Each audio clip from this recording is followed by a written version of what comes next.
Let us face, without panic, the reality of our times, the fact that atom bombs may someday be dropped on our cities. And let us prepare for survival, understanding the weapon that threatens us.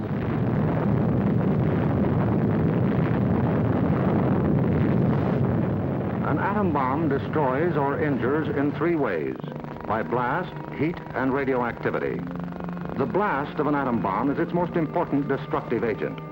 In Japan, whole buildings were flattened by its force. However, many buildings of sturdy construction, even though close to the explosion, remained standing. The principal dangers of blast are flying glass and debris, the fires it may start, and the danger of being crushed in collapsing buildings. The atom bomb destroys by heat. People caught in the open as far as 2 miles away suffered flash burns. Yet, protection could have been easily achieved. Here, a bridge post and rail shielded the surface behind it. Any solid material afforded similar protection.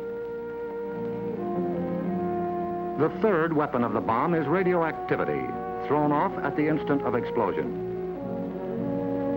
However, the majority of people exposed to radiation recovered completely, including a large percentage of those who suffered serious radiation sickness. Today, they lead normal lives. They bear children. Their children are normal. These, then, are the weapons of the atom bomb that we must protect against: blast, heat, and radioactivity. Our cities are prime targets for atomic attack, but mass evacuation would be disastrous.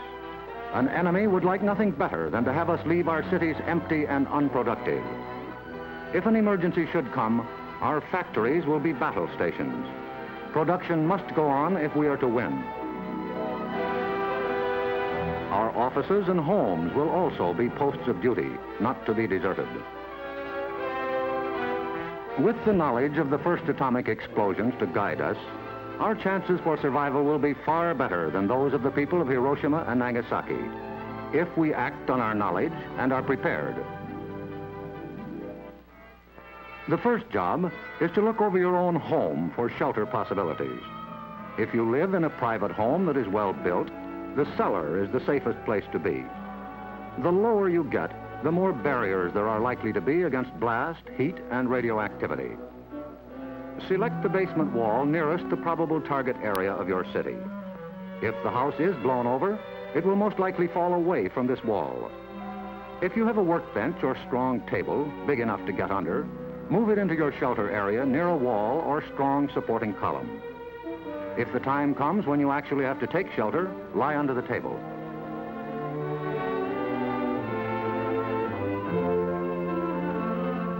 If you live in a home that has no basement, choose a shelter area without windows on the ground floor.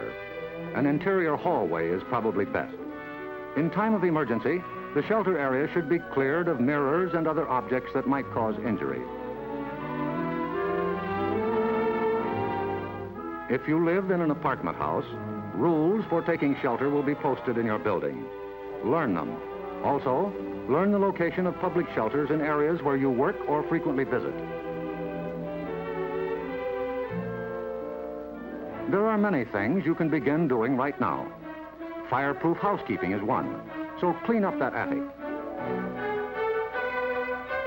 Keep waste in covered containers. Don't let trash pile up in the yard.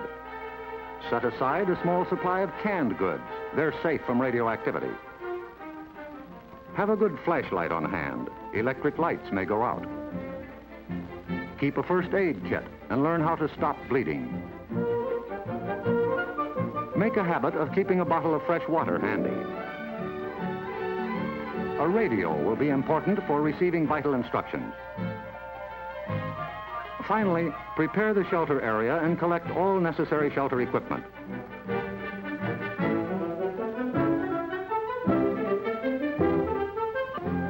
In case of an actual raid or test drill, the alert will be a warbling siren blast lasting 3 minutes.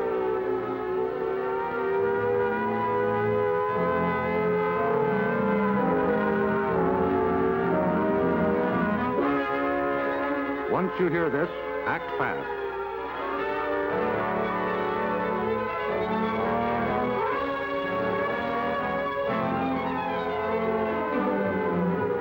pull down the shades or blinds and close the drapes against flying glass. Turn off the burners of your gas or electric stove. Disconnect any heating elements, such as electric irons, hot plates, or bathroom heaters.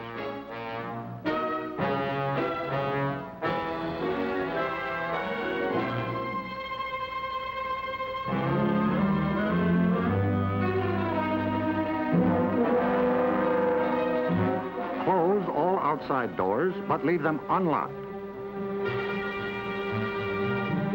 Turn off the gas or oil burners.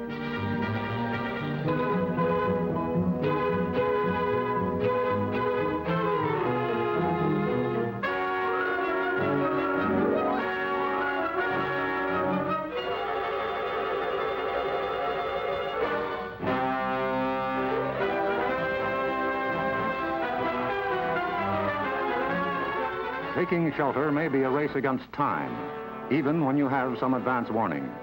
But possibly, there may be no time. An attack could come without warning. The sky would suddenly light up. If a doorway is right at hand, use it. If the nearest shelter is more than a couple of steps away, fall to the ground immediately. Flying glass and debris are immediate dangers, so stay where you are until you're sure it's safe to move.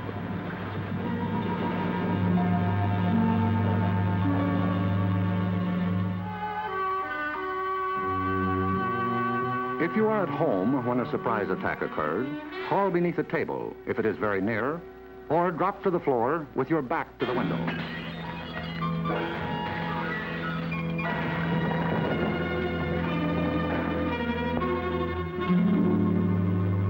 The immediate danger is over in about a minute, unless the explosion occurred near the ground or water. In this case, radioactive materials are trapped in the particles of dirt or water thrown up by the explosion. When these particles fall back to Earth, they may be dangerous. So get indoors immediately after a ground-level explosion. Cover broken windows against radioactive dust with blankets or cardboard. Civil defense radiological teams, equipped with radiation survey meters, will check on contamination in any bombed area. Stay under cover until you hear officially that it is safe outside. If you have been exposed to radioactive dust, wash the exposed areas. Pay particular attention to your hair. Get all the dirt from under your fingernails. If the people of Hiroshima and Nagasaki had known what we know about civil defense, thousands of lives would have been saved. Yes, the knowledge is ours, and preparation can mean survival for you. So act now. Someday your life may depend on it.